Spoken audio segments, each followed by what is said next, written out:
ओम तत्सत।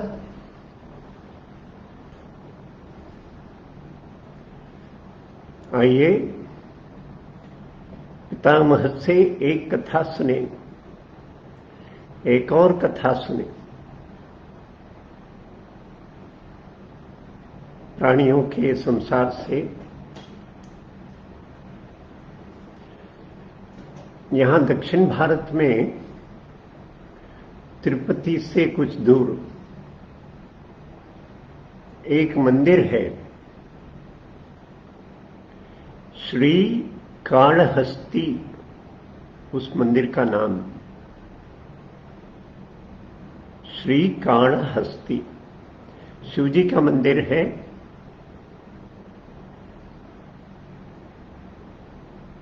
वहां शिवलिंग है, शिवजी शिवलिंग स्वरूप में है।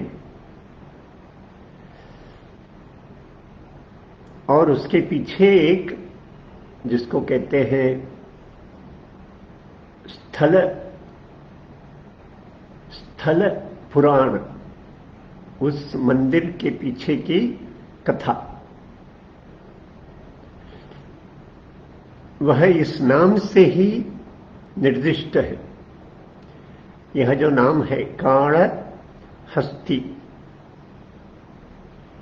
काण ये हुआ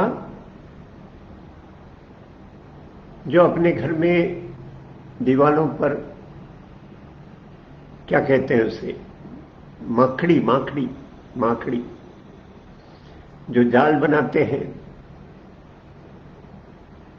उसको काण कहते हैं संस्कृत में। और हस्ती यानी हाथी, इन दोनों का नाम है काणहस्ती। कथा ऐसी है, शिवलिंग बस ऐसे ही जंगल में खुले आकाश में पड़ा हुआ था। विशेष कोई उसके देखभाल करता नहीं था, पूजा करता नहीं था।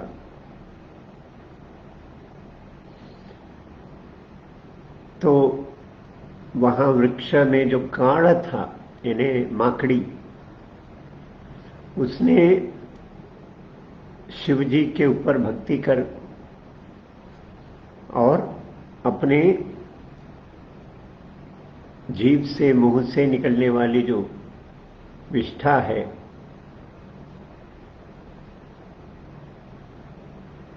झूठन, उससे शिवलिंग जी के ऊपर एक छत्र बनाता है, छत्र रचाता है। बहुत सुंदर छत्र, चारों ओर से उसे बांधकर, और उसका जो घना भाग है वह शिवजी के शिवलिंग के ऊपर आए, ऐसा।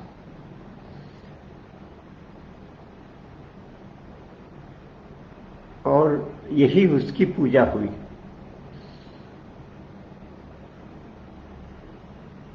जंगल में एक और हाथी था, उसके मन में भी शिव भक्ति जगी, तो उसने यह शिवलिंग देखा, तो उसने अपने अर्चना पूजन करने के निश्चय से उस शिवलिंग को पहले साफ किया। वह जो जाल था उसे उखाड़ फेंका और पानी लाकर, सूंड में पानी भर के लाया, शिवजी को नहलाया, शिवलिंग को साफ कराया, और जंगल से अच्छे फूल पुष्प लेकर आया और शिवजी पर चढ़ाया। फूलों से, पुष्पों से उनके अलंकार किया, और बड़े तृप्त मन से वहां से चल गया।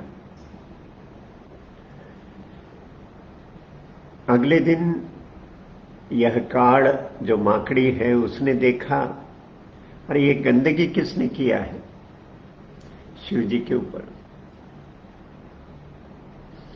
तो उसने वह तो ये फूल हटा नहीं सकता, परंतु उसने पुनः वह जाल बनाया और पक्का एकदम घना जाल बनाया और शिव जी को जैसे कवच जैसा पहना दिया।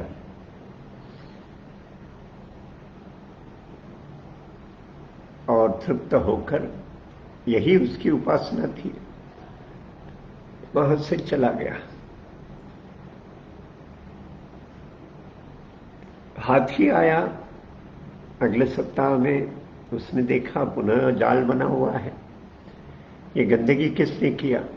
तो उसने गुस्से से उसे हटाया जाल, वह पूरे स्थान को साफ किया, पुनः अपने सूंड में पानी लेकर आया, शिवजी को नहलाया, फूल पुष्प चढ़ाए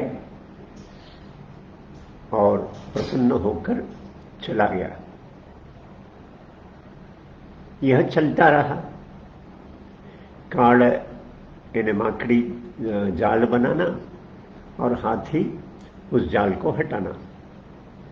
तो एक दूसरे के प्रति आक्रोश, कोप बढ़ता गया। तो मैं देखना चाहता हूं कौन है वो जो मेरे बनाए हुए, इतने परिश्रम से, इतने भक्ति से बनाए हुए जाल को हटाता है। और हाथी ने तय किया कि मैं देखना चाहता हूं कौन है वो जो ऐसे गंदगी करता है, शिव जी का अपमान करता है। तो वो जो काड़ है माकड़ी, वहीं छुपी रही।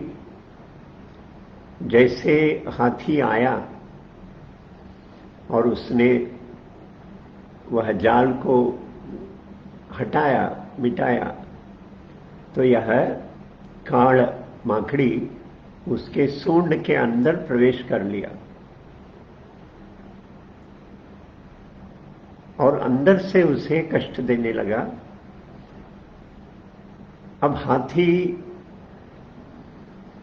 श्वास से पीड़ित हुआ, श्वास लेना उसको कठिन गया। तो दोनों के बीच में जो संघर्ष चला, दोनों के मरने की नौबत आई। उस समय फिर शिव जी प्रसन्न हुए, दोनों के मृत्यु के समय मोक्ष दिलाया, ऐसी कथा है। स्थल पुराण काणहस्ती। आप तिरुपति आओगे तो तिरुपति से और 40 किलोमीटर वहां यह मंदिर है, श्री काणहस्ती। यानी प्राणी भी देव भक्ति, शिव भक्ति दिखाकर मोक्ष पाए हैं। भक्ति में स्पर्धा थी एक दूसरे से। यहां जो अखिलांडेश्वरी, जम्बुकेश्वर, मैं जहां रहता हूं अभी तमिलनाडु में, तिरुचि के पास, वहां भी इस प्रकार की ही कथा है। वह जो जम्बुकेश्वर है वह हाथी और माकड़ी से पूजित है, ऐसी कथा है। तो यह श्रेष्ठ पुण्य भूमि भारत, यहाँ के न केवल मनुष्य, प्राणी मात्र भी अपने पूजन अर्चन से देव भक्ति का प्रदर्शन किया है और श्रेष्ठ भक्ति उसको प्रदर्शित किया है। चलिए आज की कथा यहां समाप्त करें। कल इसी प्रकार एक गज हाथी, उसको जिस प्रकार मोक्ष मिला, उसकी कथा सुने। आज के लिए इतना ही पर्याप्त। ओम तत्सत।